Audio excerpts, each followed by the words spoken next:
नमस्कार।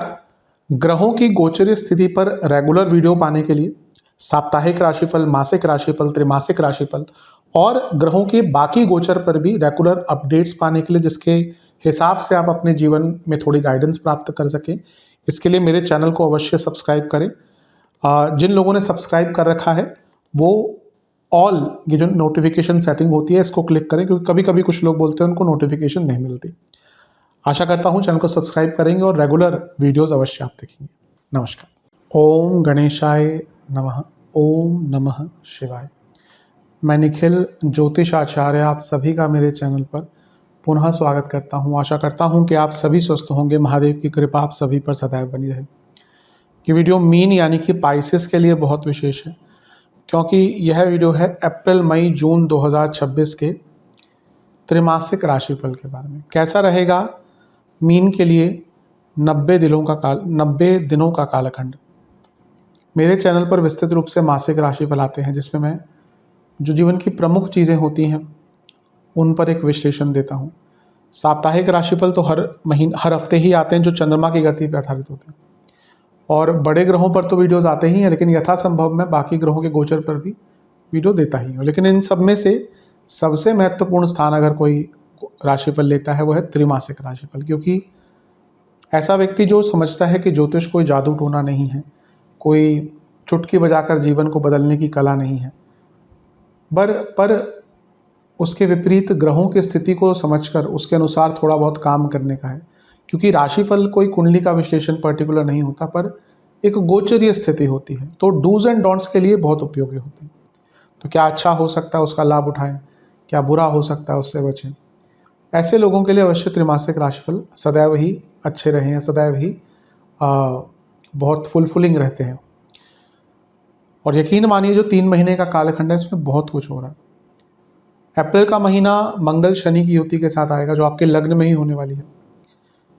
सूर्य का गोचर होगा और वो उच्च के हो जाएंगे अप्रैल में, और अप्रैल में शुक्र भी स्वराशि के होंगे, वृषभ में आ जाएंगे। मई में मंगल स्वराशि के होंगे, उनकी युति सूर्य के साथ होगी। शुक्र और बृहस्पति की युति होगी, जो बहुत विशेष है। जून आते आते तो आपके लग्नेश ही बहुत अच्छी अवस्था में आ जाएंगे, यानी कि बृहस्पति उच्च के हो जाएंगे। फिर से गुरु शुक्र की युति होगी, और जून के अंत तक आते आते बुध वक्री हो जाएंगे, थोड़ा सा झटका देकर जा सकते हैं। तो बहुत कुछ घटेगा और यही विवेचन करने का मेरा प्रयत्न रहेगा। यदि आपकी लग्न राशि या चंद्र राशि मीन है, दोनों ही देख सकते हैं, जहाँ से सूट रिलेट ज़्यादा करता है वहाँ से देखिए। व्यक्तिगत तौर पे मेरा मानना है लग्न से देखेंगे तो अच्छा, इनकेस नहीं पता है तो चंद्र राशि से भी इसको देख सकते हैं। शुरू करते हैं इस अत्यंत महत्वपूर्ण राशिफल का। शुरू करते हैं अप्रैल के महीने के साथ। पिता पुत्र आपके लग्न में ही बैठे होंगे, ठीक है, बहुत बुरा नहीं है। लाभेश है शनि, तो सूर्य षष्ठेश है।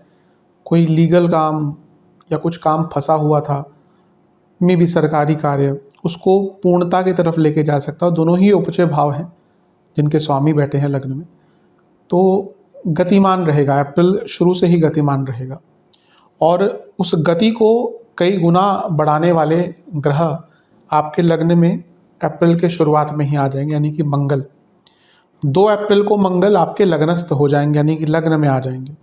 बहुत अच्छा है मंगल का। ठीक है, देखिए लग्न में मंगल का आना कुछ चीज़ों पर बुरा प्रभाव भी डालता है। सर्जरीज करवा सकता है, चोट चपेट लगवा सकता है, गुस्सा बहुत होता है, मैरिड लाइफ के लिए अच्छा नहीं होता। पर मैं हमेशा कहता हूँ ना, एक ग्रह कहीं पे बुरा दे सकता है तो कई जगह पर बहुत अच्छा भी दे सकता है। तो पहला तो मंगल आपके धन स्थान और लक्ष्मी भाव के स्वामी हैं।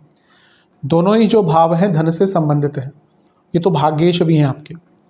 मैं हमेशा बोलता हूँ कि मे बी नॉट ऑफिशियली, क्योंकि योग कारक की डेफिनेशन यही होती है कि एक ग्रह अगर आपके लेट्स से कि केंद्र और त्रिकोण का स्वामी हो, कोई भी केंद्र कोई भी त्रिकोण, उसको योग कारक कहा जाता है।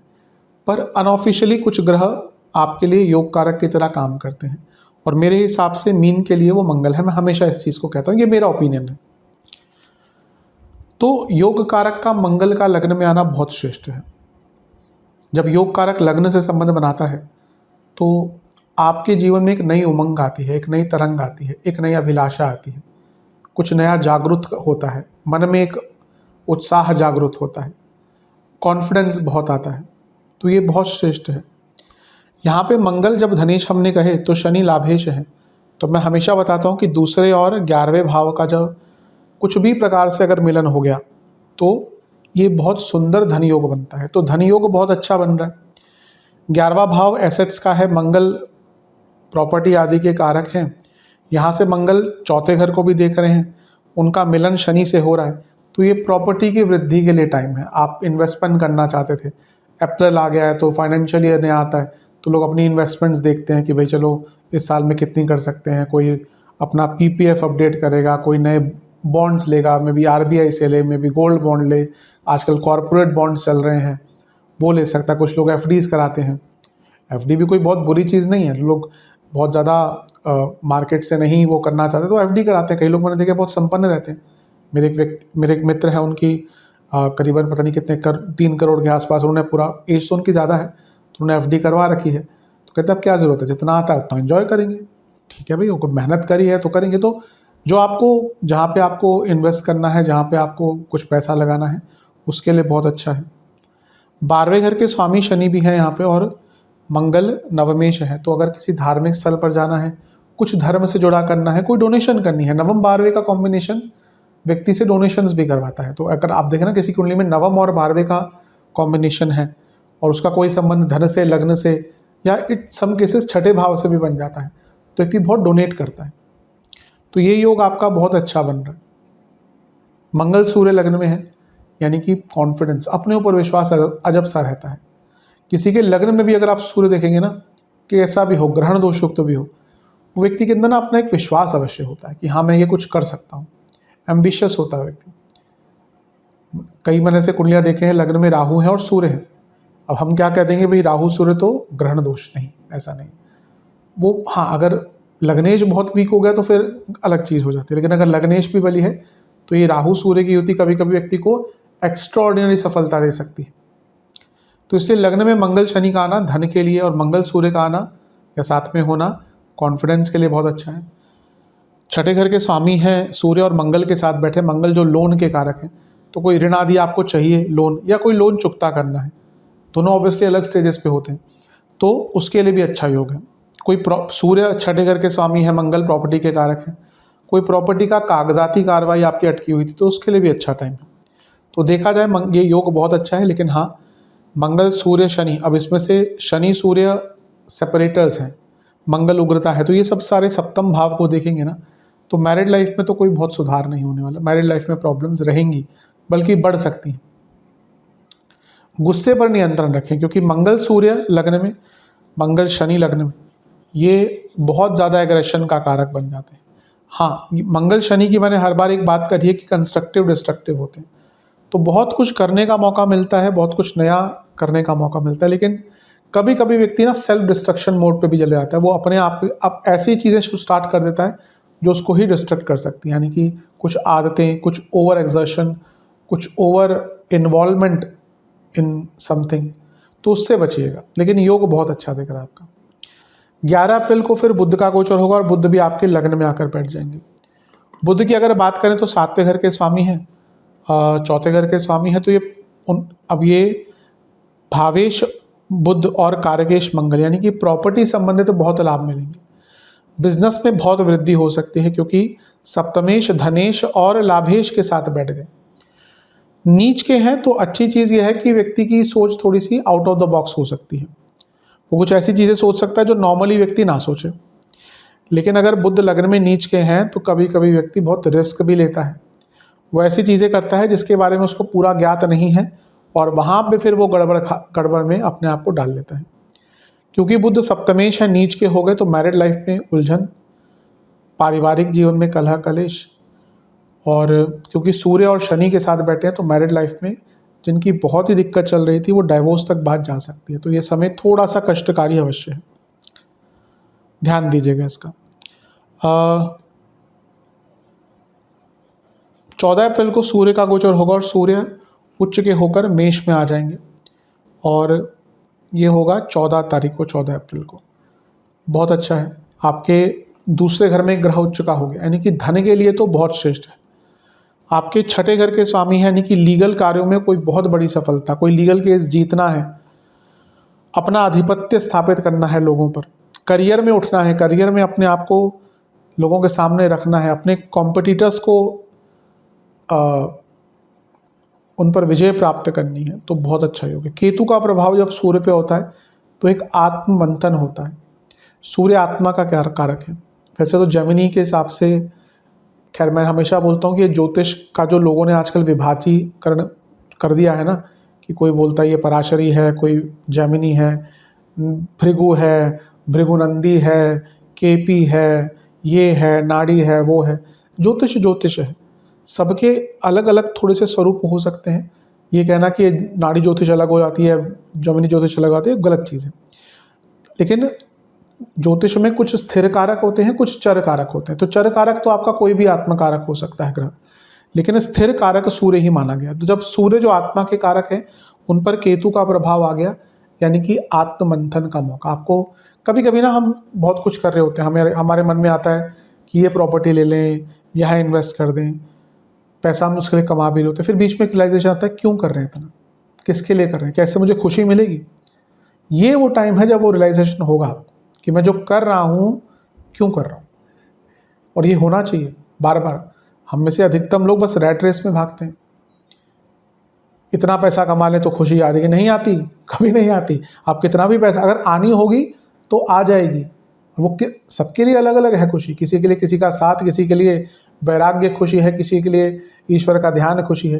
कोई खुशी की परिभाषा हो सकती है। हमें लगता है कि हाँ भाई इतना पैसा आ जाएगा तो मैं बहुत खुश रहूँगा। आप पूछ लीजिए जिसने बहुत पैसा कमा लिया, क्या खुशी मिल गई उससे। एट द सेम टाइम मैं कभी नहीं बोलता कि पैसा अनिवार्य नहीं है, बहुत अनिवार्य है, बट केवल उसके पीछे भागना अनिवार्य नहीं है।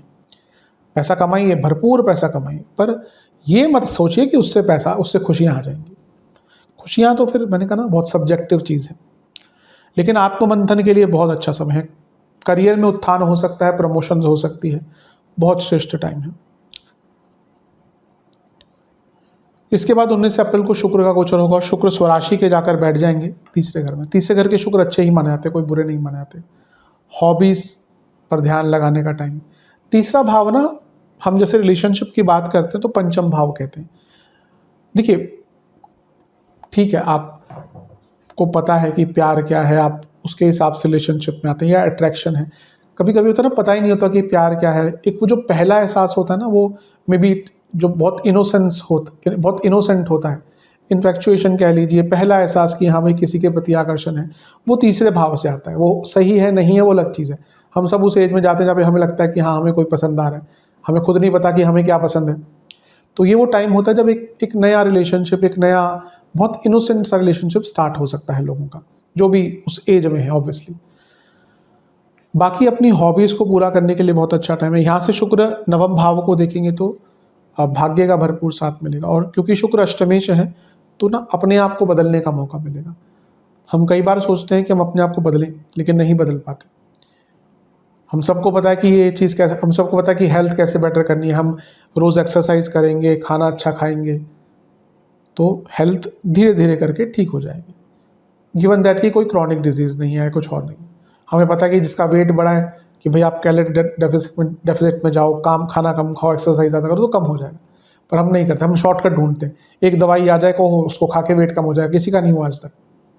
तो और वो लोग भी जिनका वेट बड़ा होता है और जो ये मेडिसिन आती हैं, वो लोग भी फ़ायदा उठाते हैं इस चीज़ का कि भाई चलो इनको पता है कि ये शॉर्टकट लेंगे तो बेचते हैं ऐसी दवाइयाँ, और कुछ नहीं होता उनसे यूजुअली। तो यहाँ पर ये जो शुक्र का प्रभाव है, ये पहला तो, और स्पेशली केतु का प्रभाव सूर्य पर, फिर शुक्र का यहाँ पे आना जो अष्टमेश है, तो ये बदलाव का मौका देगा। आपको ना पता चल जाएगा कि मुझे अगर बदलना है तो मुझे क्या करना है। ओवरऑल रिलेशनशिप के लिए अच्छा है, ओवरऑल मैरिड लाइफ के लिए भी थोड़ा सुधार दिखेगा। कलीग से थोड़ा सा संभल कर रहिएगा। शुक्र पर शनि का प्रभाव है, तो शनि क्योंकि लाभेश है, शुक्र अष्टमेश है, तो ये कुछ नए सोर्सेज ऑफ इनकम खोल सकता है। 30 अप्रैल को बुध का गोचर होगा फिर से, और वो मेष में आ जाएगा। अच्छा है, बुध आदित्य योग बन रहा है आपके दूसरे घर में। वैसे बुध आपके बाधकेश है, लेकिन क्योंकि उच्च के सूर्य के साथ बैठे हैं तो पहले तो कुछ आइडियाज़ बहुत अच्छे आएंगे। बुध पर भी केतु का प्रभाव है तो आप अपनी गलतियां समझ पाएंगे। और क्योंकि बुध चौथे और सप्तम के स्वामी हैं, कोई प्रॉपर्टी के काम स्पेशली जिसमें या बिजनेस में कोई लीगल प्रॉब्लम आ रही थी, कोई लीगल बाधा आ रही थी, वो भी दूर हो सकती है। तो ओवरऑल देखा जाए ये अप्रैल का महीना बहुत श्रेष्ठ है। अगर मैं सेहत की बात करूं तो जिनको कफ की प्रॉब्लम रहती है, इंडाइजेशन की प्रॉब्लम रहती है, उनको थोड़ा सा यहाँ पे ध्यान देना है। अदरवाइज देखा जाए टाइम आपका काफ़ी अच्छा है। चलते हैं मई के महीने की तरफ। मई का महीना भी आपके लिए काफ़ी अच्छा दिख रहा है। इसमें शुक्र गुरु की युति बहुत श्रेष्ठ रहेगी। पहले मंगल की तरफ चलते हैं। 11 मई को पहला गोचर होगा इस महीने का और वो होगा मंगल देवता का। मंगल महाराज आपके धन स्थान में आकर विराजमान हो जाएंगे। धन स्थान के स्वामी हैं, उच्च के सूर्य के साथ बैठे हैं। तो सूर्य और मंगल दोनों ही स्थान बली ग्रह हैं।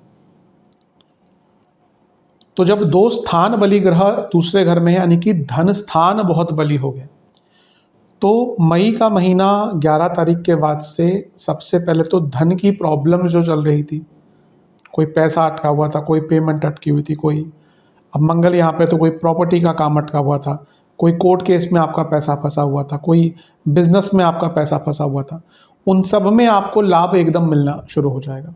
और जब ये सारे ग्रह मिलकर अष्टम को देखेंगे तो धन की प्राप्ति स्वतः बढ़ना शुरू हो जाती है। जब दूसरा घर इतना बली हो जाता है तो व्यक्ति को पैसा कमाने के नए नए ऑप्शंस खुद ब खुद मिलना शुरू हो जाते हैं। हमें लगता है कि हमने कुछ कर लिया, लेकिन नहीं, वो भाग्य का साथ होता है जब हम सफलता की सीढ़ियों पर चढ़ना शुरू होते हैं। कई बार आप देखिए अपने जीवन में, आपने जब सबसे ज़्यादा मेहनत करी हो ना, तब आप सफल नहीं होंगे। मे बी कुछ टाइम बाद अचानक से opportunities to be at the right time and at the right place, वही चीज़ें मैटर करती हैं। तो राइट प्लेस राइट टाइम के साथ भाग्य बहुत बड़ी चीज़ होती है। तो यहाँ पे ये वो समय है जब आप अपने भाग्य को भी बढ़ा पाएंगे, क्योंकि भाग्येश इतने स्ट्रांग है, धन को भी बढ़ा पाएंगे और इतने मौके आपको मिलेंगे अपने जीवन को आगे बढ़ाने के लिए जिसकी कोई हद नहीं। ये दूसरा भाव लग्न से दूसरा है, किसी भी भाव से दूसरा भाव उसकी वृद्धि करवाता है। इसलिए अष्टम भाव को मैरिड लाइफ के लिए इतना इंपॉर्टेंट माना जाता है, क्योंकि वो मैरिड लाइफ के भाव से दूसरा है, इसलिए इसको मांगल्य स्थान भी कहा जाता है। इसलिए अष्टम का मंगल दोष सबसे स्ट्रांग माना गया है। उसी प्रकार से लग्न से दूसरा भाव हमारे जीवन की वृद्धि दिखाता है। अगर आपका दूसरा भाव बहुत स्ट्रांग है तो व्यक्ति जीवन में बढ़ता है, यकीन मानिए, सत्यता है। तो ये दूसरे भाव में जब इतना कुछ हो रहा है तो आपके लिए बहुत अच्छा। ये सारे ग्रहों को केतु देखेंगे तो ना, पहले जब सूर्य आए थे तो मैंने कहा आत्ममंथन, फिर बुध आए तो गलतियां पता चलना, मंगल उन गलतियों को सुधरवाएंगे आपसे। आपको पता चल जाएगा कि मैं कहाँ गलतियां कर रहा था, उनको सुधारना शुरू कर देंगे। सप्तम से अष्टम में लेकिन मंगल का आना मैरिड लाइफ के लिए अच्छा नहीं होता। शनि अभी भी देख रहे हैं तो मैरिड लाइफ में बहुत कहासुनी होती है। मैं कई बार बताता हूँ, मेरे हिसाब से क्या, शास्त्रों के हिसाब से भी दूसरे घर के मंगल को मंगल दोष कहा गया है। साउथ इंडिया में तो इसको बहुत मानते हैं। तो थोड़ा सा अच्छा है, थोड़ा सा बुरा है। वाणी पर नियंत्रण रखिएगा। ये अग्नि तत्व के ग्रह, अग्नि तत्व के ग्रह, अग्नि तत्व की राशि केतु अग्नि तत्व, तो अग्नि तत्व जब इतना आ गया तो पहला तो वाणी पर कंट्रोल, दूसरा जब अग्नि तत्व दूसरे घर में इतना प्रबल हो गया तो व्यक्ति खाना बहुत शुरू कर देता है। आप में भी, आप भाई अब कितना भी कोई व्यक्ति कंट्रोल कर ले, उसको बाहर जाना है, कोई पार्टी हो गई तो वो खा ही लेता है। तो भाई आप जिस भी परिस्थिति में अपने जीवन में अपने डाइट पर थोड़ा सा यहाँ पे नियंत्रण रखिएगा। मंगल का पंचम पर दृष्टि डालना अचानक से लव लाइफ में प्रॉब्लम्स दे सकता है। जो गर्भवती महिलाएं हैं उनको भी यहाँ पे थोड़ा सा ध्यान देना है। करियर में बहुत आगे बढ़ पाएंगे क्योंकि मंगल सूर्य अर्थ त्रिकोण में और एक स्वराशि का एक उच्च, तो करियर में आगे बढ़ने का मौका, प्रमोशंस और कॉन्फिडेंस सब कुछ बढ़ेगा, आपका धन भी बढ़ेगा। 14 मई को शुक्र का गोचर होगा और मिथुन में आकर बैठ जाएंगे। एक साल में एक बार इनकी युति होती है गुरु और शुक्र की। दो नैसर्गिक शुभ ग्रह हैं साथ में। वैसे तो देखिए कहीं कहीं पे भी लिखा हो गया कि गुरु शुक्र अगर एक भाव में है ना तो खराब करते हैं उसको, पर यूजुअली वो हर जगह एप्लीकेबल नहीं होता। हाँ, कभी कभी उस भाव के संबंध को खराब करते हैं। जैसे अगर किसी के सप्तम में गुरु शुक्र है ना, वो पति पत्नी में बहुत ईगो क्लैशेस होंगे, लेकिन हर चीज़ के लिए बुरे नहीं माना जाता। इसलिए मैंने कहा कि केवल कुछ लोग ज्योतिष का सूत्र बढ़कर प्रिडिक्शन करना शुरू कर देते हैं, जो गलत चीज़ है। और हमेशा प्रिडिक्शन समय के साथ ही आती है। कोई फार्मूलाज नहीं होते। कोई कितना भी बोले, कोई कितना भी बोल दे कि मेरे पास फार्मूलाज हैं, सीक्रेट्स हैं, टेक्निक्स हैं, सब मार्केटिंग स्किल्स हैं, कुछ नहीं है। आए दिन आपको आजकल एस्ट्रोलॉजी पढ़ाने वाले लोग मिल जाएंगे जो खुद ही 1 साल पहले पढ़ना स्टार्ट करते हैं और फिर कोर्सेज लॉन्च कर देते हैं, मेरे पास ये टेक्निक है, वो टेक्निक है। मैं किसी को गलत नहीं कहता और एज कोई नहीं आपको कर सकती, पर मेरे हिसाब से अगर ज्योतिष सीखनी है तो थोड़ा सा मैच्योरिटी होनी चाहिए। मे बी 25 के बाद ही व्यक्ति को सोचना चाहिए, क्योंकि आजकल क्या हो रहा है मैं देख रहा हूँ, टीनेजर्स भी, बल्कि आपको अपने जीवन को एंजॉय करो इस टाइम पे। पहले क्या होता था कि लोग ज्योतिष में दुख के कारण आते थे, अधिकतम कोई दुखी है तो ज्योतिष सीखना शुरू कर देता था या समझना शुरू कर देता। आजकल हॉबी बन रही है, जो मेरे हिसाब से मैं बहुत उससे नहीं, लेकिन खैर मेरा अपना ओपिनियन हो सकता है, मैं गलत भी हो सकता हूँ, पर मेरे हिसाब से जो बहुत यंग है ना, इफ़ यू आर नाइव, आप बहुत यंग हो, 20-22, अपने जीवन को एंजॉय करो। फिर उसके बाद थोड़ा सा जब मेच्योरिटी आ जाए उसके बाद ज्योतिष सीखना स्टार्ट करो। खैर वो सबका अपना दृष्टिकोण हो सकता है। तो चौथे घर में गुरु शुक्र बहुत अच्छा प्रभाव दे सकते हैं प्रॉपर्टी के लिए। वाहन आपका बढ़ सकता है, खरीद सकते हैं आप, अपग्रेड कर सकते हैं, प्रॉपर्टी के लिए बहुत अच्छा है। मनचाही प्रॉपर्टी, हर व्यक्ति तो मनचाही प्रॉपर्टी नहीं ले पाता। कभी कभी होता है पैसा भी होता है, जैसा जो प्रॉपर्टी देख रहे हैं वो नहीं मिलती। कभी कभी होता है कि पैसा नहीं होता, प्रॉपर्टी चाहिए, तो फिर प्रॉब्लम होती है। तो ये प्रॉपर्टी के लिए बहुत अच्छा है। अष्टमेश है शुक्र तो एंसेस्ट्रल प्रॉपर्टी के लिए। चौथे से 12वें के स्वामी हैं तो प्रॉपर्टी बेचने के लिए। और ये चौथा भाव अध्यात्म का पहला भाव है, तो यहाँ से ना कई लोगों की एक आध्यात्मिक जर्नी स्टार्ट हो। अब शुक्र को हम प्योरली आध्यात्मिक नहीं कह सकते ग्रह, हाँ तंत्र है शुक्र के पास, रिचुअल्स हैं, पर यूजुअली अगर कोई व्यक्ति बहुत स्पिरिचुअल भी है ना और उसकी शुक्र की दशा आ गई, कितना भी वो कोशिश कर ले वो पूरा अध्यात्म के मार्ग पर नहीं जा पाता। कई लोग ऐसा जूझ रहे होंगे, मन कहता है कि भैया क्या रखा है इन चीज़ों में, और चल रही है शुक्र की दशा, तो व्यक्ति निकल ही नहीं पाता उन चीज़ों से। लेकिन भौतिक दृष्टिकोण से बहुत अच्छा, और ये सारे ग्रह दोनों ग्रह 10वें घर को देखेंगे, करियर में प्रबलता बढ़ेगी, करियर में कॉन्फिडेंस बढ़ेगा। थोड़ा अपने गुप्त शत्रुओं से बच के रहें, अपने आसपास के जो फैमिली रिलेटिव्स हैं उनसे बच के रहें, उनकी बातों में बहुत ना आए। और ये दोनों नैसर्गिक शुभ ग्रह हैं। तो चौथा घर सुख स्थान है, तो घर में खुशी आएंगे, घर में अच्छी न्यूज़ आएगी, घर में पैसा आएगा, घर में शोहरत आएगी, तो ये बहुत अच्छा दिख रहा है आपके लिए, अच्छी होती है। और इन दोनों को राहु देख रहे हैं तो ना अपने आप को अपना विस्तार करने के लिए, और भूलना नहीं चाहिए कि इसमें से गुरु भी हैं जो आपके लग्नेश हैं, जो उच्च अभिलाषी हैं, तो ये बहुत अच्छा योग है। मंगल की दृष्टि इन दोनों पर है, तो प्रॉपर्टी में कंस्ट्रक्शन आदि कराने के लिए भी योग काफ़ी अच्छा है। इसके बाद 15 मई को 2 गोचर होंगे साथ साथ, वो होंगे बुध और आदित्य के, यानी कि बुध आदित्य योग बन रहा है आपका, पहले ही बना हुआ था, दोबारा बनेगा तीसरे घर में। बुध और सूर्य, आदित्य मतलब सूर्य, तीसरे घर का बुध आदित्य को बहुत अच्छा होता है। सप्तम के स्वामी अपने से 12वें के स्वामी के साथ अपने से त्रिकोण में बैठे हैं। कोई लोन की प्रॉब्लम, कोई दुविधा, कोई सरकारी काम अटकना, वो पूर्ण होगा। जब बुध आदित्य को तीसरे घर में होता है तो व्यक्ति केवल सोचता नहीं है, उसको इम्प्लीमेंट करता है। बहुत प्रैक्टिकल आइडियाज आते हैं, बहुत प्रैक्टिकल नॉलेज रहती है। और इन दोनों पर शनि का प्रभाव होगा, तो शनि लाभेश है, तो अपने लाभ को बढ़ाएंगे, इच्छाओं को पूरा करेंगे। 12वें घर के स्वामी है, बदलाव ला पाएंगे। और जब शनि का प्रभाव है तो व्यक्ति सोचने के साथ साथ मेहनत भी करता है, कम्युनिकेशन बेटर करने के लिए, अपने स्किल्स डेवलपमेंट के लिए, बिजनेस में और आगे बढ़ने के लिए, करियर में कुछ नया सीखने के लिए बहुत अच्छा योग है। स्टूडेंट्स के लिए तो अति शुभ है, 5 से 11वें में बहुत शुभ है। और इसके बाद 29 मई को बुध एक और बार गोचर करेंगे और आपके चौथे घर में। अब देखिए गुरु और शुक्र क्या है, नैसर्गिक शुभ ग्रह, यानी कि नेचुरल बेनिफिट। ग्रहों की अलग अलग संज्ञा है, अलग अलग विभाजन है। नैसर्गिक क्या है, स्थिर क्या है, चर कारक क्या है। कोई ग्रह आपके लिए बहुत बुरा ग्रह हो सकता है, पर हो सकता है चर कारक के हिसाब से वो आपका आत्मकारक बन जाए। तो ऐसा नहीं कि वो अच्छा बन जाएगा, लेकिन कई जगह पर कई लोगों का जिनका जैसे कि शनि अगर आत्मकारक है, जेमिनी या फिर चर कारकों के हिसाब से, तो वो भली कैसा जीवन जिए अपना, वो लोगों को गाइड कर पाते हैं। बृहस्पति का भी सेम है, वो लोगों को गाइड कर पाते हैं अगर उनका आत्मकारक ग्रह बृहस्पति या शनि बनता है किसी का। तो ये बहुत अच्छी चीज़ है आपके लिए। 4 नैसर्गिक। अच्छा, चौथा भाव ना सुख स्थान है। अब ये चौथा भाव क्योंकि इमोशंस का भी है और ये भौतिक, इसलिए ये भाव बहुत इंपॉर्टेंट होता है।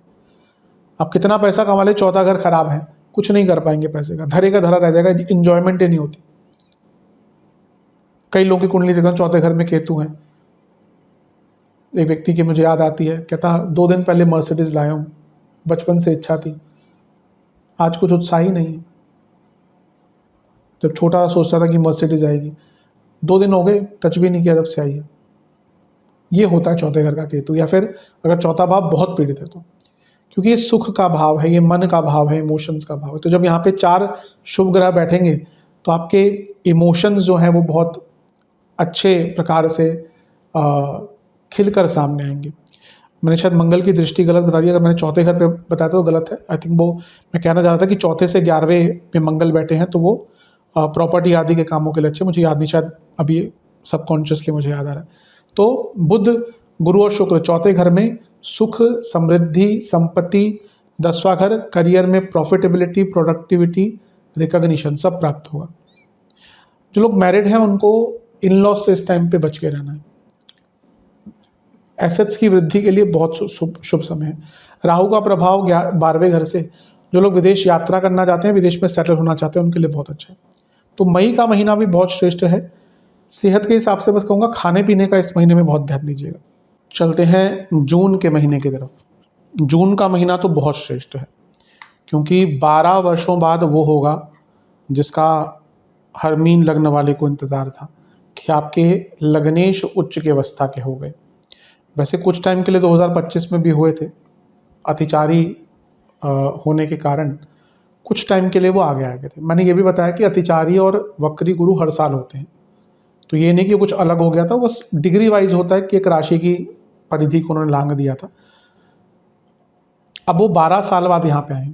मीन वाले जातक अगर आप थोड़ा सा रेट्रोस्पेक्ट में जाएं, 2014 के आसपास बृहस्पति उच्च के हुए थे, तो आपके जीवन में कोई बहुत बड़ा बदलाव 2014-15 में आया होगा। सभी के लिए जब बृहस्पति उच्च के होते हैं तो चीज़ें बदलती हैं अच्छी बुरी, लेकिन जो जिनके स्वामी हैं बृहस्पति, मीन और धनु, उनके लिए बहुत लाइफ चेंजिंग बदलाव यूजुअली लेकर आते हैं बृहस्पति। तो कुछ ना कुछ आपके साथ अवश्य हुआ होगा। दूसरी चीज़, बृहस्पति का गोचर बहुत विस्तृत टॉपिक है। जो मेरे रेगुलर व्यूअर्स हैं, मैं कभी भी अपने वीडियोस को जो कोई समय सीमा में नहीं बांधने की कोशिश करता, क्योंकि मैंने कभी वो सोचा ही नहीं उस तरीके से। जब स्टार्ट किया था, जब कोई भी सब्सक्राइबर नहीं थे, हमेशा ये था कि जो भी देखे अगर वो कनेक्ट करता है तो उनको थोड़ा सा गाइडेंस मिले। तो जो मेरे रेगुलर व्यूअर्स हैं उनको पता होगा कि देवगुरु बृहस्पति का जो वीडियो होता है, या राहु केतु शनि इनके जो वीडियोस होते हैं बृहस्पति के, मैं बहुत बड़े बनाता हूँ, बहुत विस्तृत, क्योंकि ये 4 ग्रह हैं जिनका जीवन की हर एरिया पर प्रभाव पड़ता है। इसलिए ये देवगुरु बृहस्पति के बारे में बहुत ज़्यादा नहीं बोलूँगा, क्योंकि वो अलग से टॉपिक आएगा। लेकिन ये मान के चलिए, जीवन में बहुत बड़ा बदलाव, पद प्राप्ति, नाम, पहचान, शोहरत, धन, हर चीज़ में लाभ मिलेगा। उच्च के बृहस्पति भाग्य स्थान को देखेंगे, उच्च के बृहस्पति लाभ स्थान को देखेंगे, उच्च के बृहस्पति लग्न को देखेंगे। इससे अच्छा क्या है? धर्म त्रिकोण एक्टिवेट हो रहा है, आप बहुत एक्टिव हो जाएंगे। आप देखिएगा, कुछ लोगों को तो ऑलरेडी प्रभाव देखना शुरू होगा, क्योंकि बृहस्पति ऑलरेडी मार्च में ही उच्च अभिलाषी हो गए। विद्याओं के लिए मंत्र साधना, संतान प्राप्ति, रिलेशनशिप, हर चीज में लाभ देंगे और जीवन को बड़ा करेंगे। बृहस्पति और राहु जीवन को बृहत करते हैं। इवन आप कई गुरुजन को भी देखेंगे, उनका शरीर भी बृहत होता है।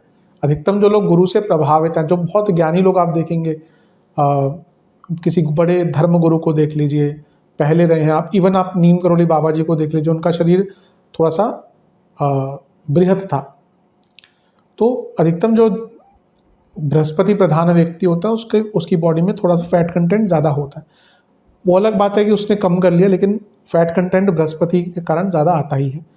तो वो भी बृहत है, बृहस्पति बनाते भी बृहत है, और आपका भाग्य तो अलग ही लेवल पर जाने वाला है। बहुत श्रेष्ठ है, बहुत श्रेष्ठ। मैंने कहा ना, ये बहुत बड़ा टॉपिक है, तो इसको मैं जब होगा ये तो अलग से कवर करूंगा। 8 जून को शुक्र फिर से यहीं पे आ जाएंगे।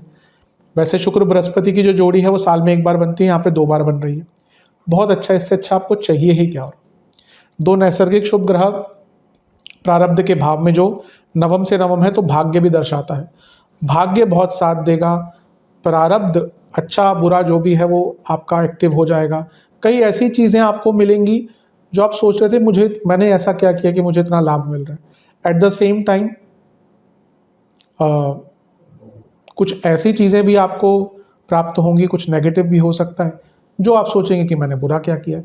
क्योंकि ऐसा होता है कि ना, कई बार लोग पूछते हैं कि मैंने तो, मेरा जीवन तो मैंने किसी को कष्ट नहीं दिया, किसी के लिए कुछ बुरा नहीं किया। तो वो कष्ट जो मिलते हैं वो प्रारब्ध के बेसिस पे मिलते हैं। हम किस घर में हमारा जन्म हुआ, वहीं से बहुत कुछ तय हो जाता है ना।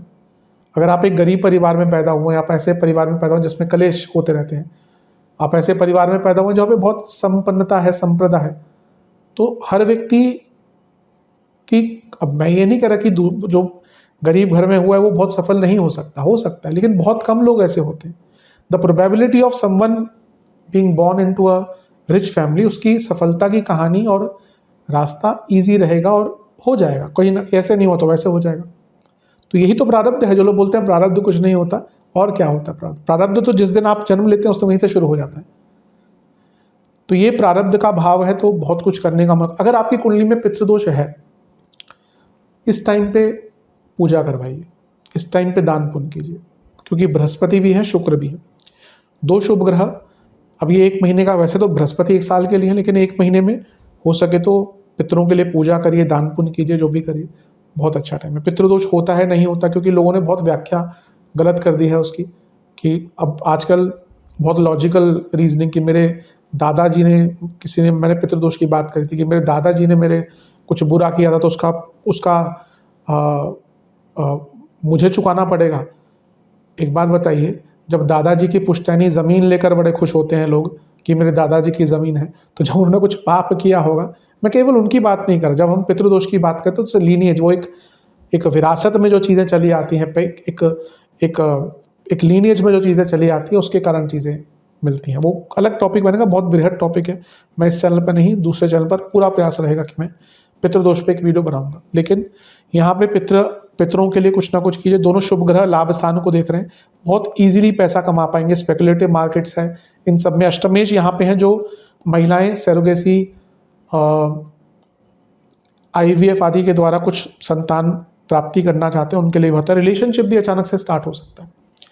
इसके बाद 15 जून को सूर्य का गोचर होगा और वो मिथुन में आकर बैठ जाएंगे। ठीक ठाक है, बहुत बुरा नहीं कहूँगा। चौथे घर में सूर्य लिखा, लेकिन दिग्बल समाप्त हो जाता है, थोड़ा कॉन्फिडेंस स्पेशली कार्य क्षेत्र में कम रहेगा। जो लोग बड़ी पोस्ट पे हैं उनको ज़्यादा दिक्कत होती है इसमें, क्योंकि वो अपनी अथॉरिटी कायम नहीं कर पाते। जिनको कार्डियक आदि इशूज़ हैं, हड्डियों की प्रॉब्लम, एसिडिटी रहती है, उनको ध्यान देना है। चौथे घर के सूर्य कफ रोग बहुत देते हैं, तो जिनको कफ की प्रॉब्लम है ध्यान दें यहाँ पे। छठे घर के स्वामी है सूर्य, तो लीगल कोई कार्यवाही प्रॉपर्टी संबंधित पूरी हो सकती है। यहाँ से उनका 10वें घर को देखना जीवन में प्रोडक्टिविटी, कार्यकुशलता बढ़ाता है। 22 जून को बुध का गोचर होगा और बुध भी यहीं पे आकर बैठ जाएंगे। आपके 2 केंद्रों के स्वामी त्रिकोण में आके, ठीक है बाधकेश है, लेकिन स्थिति बहुत अच्छी है। तो अभी मैंने नैसर्गिक शुभ ग्रहों की बात करी थी, तो शुक्र गुरु नैसर्गिक शुभ ग्रह है, बुध कंडीशनल है। तो फिर से पंचम भाव में 3 शुभ ग्रह, कितना स्ट्रांग हो गया। जून का महीना आपके लिए बहुत कुछ लेकर आएगा। धन, ऐश्वर्य, क्रिएटिविटी, बुद्धिमत्ता, स्टूडेंट्स के लिए तो अति शुभ। सप्तम से 11वां, बिजनेस में अचानक से बहुत बड़ा लाभ। 10वें से अष्टम, जॉब चेंज। लेकिन ये बुध बहुत खतरनाक ग्रह है मेरे हिसाब से। इतना मैं ज्योतिष समझाऊं ना, बुध से खतरनाक ग्रह कोई नहीं है, क्योंकि एक तो इतनी बार वक्री होते हैं और अपने छोटे ही अंतराल में ना बहुत बड़ी बड़ी चीजें खराब कर जाते हैं। हम शनि से डरते रहते हैं, राहु के, शनि का तो गोचर 2.5 साल का है, 2.5 साल में तो बहुत कुछ होगा। राहु के तो 18 महीने, बृहस्पति 1 साल, लेकिन खैर डरते नहीं बृहस्पति से लोग ज़्यादा, लेकिन बृहस्पति भी करने को आते तो बहुत बुरा कर जाते हैं। लेकिन बुध बहुत खतरनाक ग्रह है। वक्री बुध हो जाएंगे 29 जून को, तो अचानक से रिलेशनशिप में प्रॉब्लम, मैरिड लाइफ में प्रॉब्लम, सप्तमेश है। कुछ लोगों की जॉब जा सकती है बहुत अचानक से, बल्कि यहाँ पे जिसकी जॉब जाएगी ना बिल्कुल अनएंटिसिपेटेड, ना कंपनी में कुछ गड़बड़ चल रही है, सब कुछ सही है, अचानक से भैया वी कांट अफोर्ड यू। ज़्यादातर ये जो तलवार गिरती है उन्हीं पे गिरती है सबसे पहले, जो जिनकी सैलरी बहुत ज़्यादा होती है। छटनी यूजली ऊपर से ही स्टार्ट होती है। तो थोड़ा सा केफ, अगर प्रॉब्लम चल रही है तो फिर मान के चले कि बुरा हो सकता है, लेकिन कुछ लोगों के साथ अनएंटिसिपेटेडली भी प्रॉब्लम आ सकती है। और महीने के अंत में आप कोई बहुत बुरा निर्णय ले सकते हैं। लग्नेश मार्केश के साथ बैठे जो वक्री होगा, और शुक्र भी है जो अष्टमेश है। हेल्थ पर बहुत ध्यान दें, सडन हेल्थ इश्यूज भी आ सकते हैं। तो जून का महीना वैसे तो अच्छा है, लेकिन एक चीज़ मैं बताना भूल गया, आऊँगा उस पर वापस। वैसे तो अच्छा है जून का महीना, लेकिन जून के अंत में थोड़ा सा केयरफुल रहेगा। मैं मंगल का गोचर बताना भूल गया, मंगल का भी गोचर होगा, उस पर नज़र डालते हैं। वृषभ में आ जाएंगे 21 जून को, तो ये अच्छा है, मंगल एक अपने अच्छे स्थान में है। भाग्येश है तो उनका यहाँ से भाग्य स्थान को देखना भाग्य की वृद्धि करवाएगा, और धनेश का अपने से दूसरे में आना धन की वृद्धि भी करवाता है। हिम्मत बहुत रहती है, बदलाव का मौका रहता है, तो ये मंगल भी अच्छी स्थिति में ही है, लेकिन जैसे मैंने कहा जून के अंत में आपको बहुत केयरफुल रहना है। तो ये था 3 महीने का लेखा जोखा। वैसे तो कई चीज़ें अच्छी हैं, जो नेगेटिव चीज़ें कहीं उनका ध्यान दीजिएगा। उपाय की बात करते हैं। सबसे पहले तो आपको केसर युक्त खीर बनानी है, जिसमें पंचमेवे, इलायची और अंत में थोड़ा सा शहद। शहद तब डालिएगा जब खीर बन चुकी हो, उबल नहीं रही हो, अंत में डालना चाहिए। शहद को यूजुअली गर्म नहीं करना चाहिए। महादेव के सामने बैठकर पहले उनको चंदन लगाइए, गंगा जल से पहले स्नान कराइए, फिर चंदन लगाइए, और पीले रंग के पुष्प अर्पण कीजिए। 2 घी के, 2 सरसों के तेल के, 2 तिल के तेल के दिए। हर दिए में अक्षत और गेहूं के दाने हों। ये कर लिया आपने। भोग लगाइए खीर का जो बनाई है, फलों का भोग लगाइए साथ में, और वहीं पर बैठकर ओम सर्वेश्वराय नमः मंत्र का, और ये महादेव का मंत्र था, और एक गुरुदेव का मंत्र या बृहस्पति का मंत्र, ओम गोचराय नमः मंत्र का 108 बार जाप कीजिए। किसी भी मंदिर में चने की दाल और चावल का दान कीजिए। किसी भी एनजीओ में कुछ भी दान कीजिए, जो भी आपको सही लगे। गौशाला में फलों का और चारे की व्यवस्था करें, फलों का दान, चारे की व्यवस्था करें। और किसी भी धार्मिक स्थल पर धार्मिक पुस्तक का दान करें। ये उपाय कर लेंगे तो अवश्य 3 महीने अच्छे जाएंगे। आशा करता हूँ वीडियो काम आएगा। चैनल पे नए हैं, सब्सक्राइब कीजिए, वीडियो को लाइक कीजिए। मिलता हूँ अगली वीडियो में, तब तक के लिए ओम नमः शिवाय।